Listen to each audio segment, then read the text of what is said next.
Tinanghali na tayo mga karobi, kaya sumampa na tayo sa Skyway para diretso at walang traffic. Hindi lang ito basta ride, soul therapy ito mga karobi. Bakit ako nagmomotor?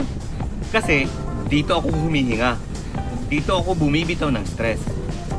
At bakit kape? Parang Ryan, mainit, mapait, pero sa dulo, panalo ang tama. Ngayon, papunta tayo sa Laguna sa Binyan kasi may tambay spot doon at kaibigan natin ang may-ari ng coffee roastery. Alon ng kape. Chill ride to. Tara, samahan nyo ako. Alon ng kape. Hindi lang siya cafe. Roastery siya. Dito iniihaw, ginigiling at niluluto ang kape. Started as a humble idea ng isang coffee-loving family. Galing no? Ang ganda ng pangalan, Alon. Kasi tulad ng alon, ang aroma ng kape hindi mo mapipigilan. Kumakalma, kumakapit, parang iyakap sa umaga.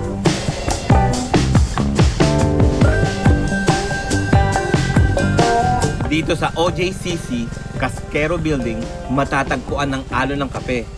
Sa ground floor, makikita mo ang Robinson Easy Mart.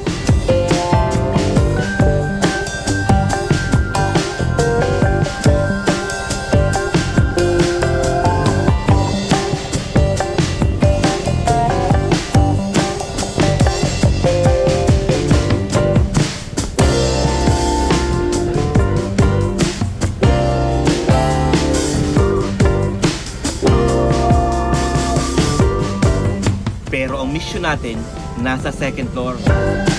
Literal na aakyat ka ng papunta sa alon. Outdoor parking muna tayo. Saktong spot. Medyo mainit kasi tinanghali na tayo. Time for some ground and grind adventure mga karobi. Habang umaakyat ako, kita mo yung buhay dito. Easy Mart, local vibe, pamilya.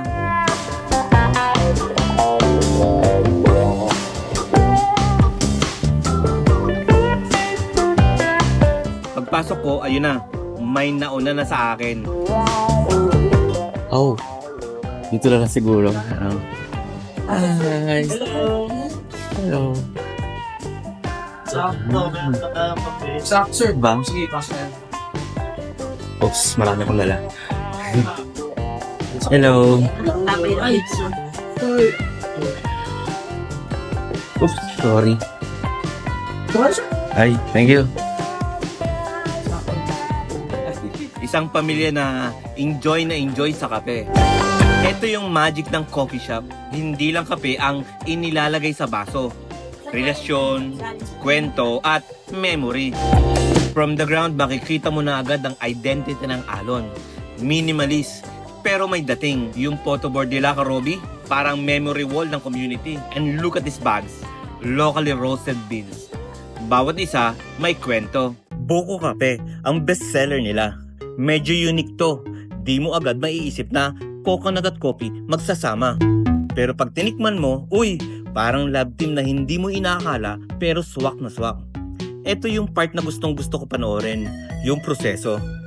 Grind, bloom, pour, smell, ritual ng mga barista. May respeto sa beans. May tiyaga sa brewing. Ganyan din ang ride. Hindi mo minamadali. May rhythm. May respeto sa daan. Ngayon, busog na tayo sa kapit kwento. Pero syempre, uuwi din tayo. Pinili kong dumaan sa SLEX at hindi sa Skyway. Pero grabe, mas traffic pala.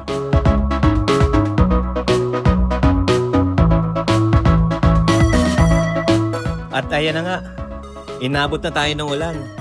Grabe. Anyway, mukhang gagabihin tayo.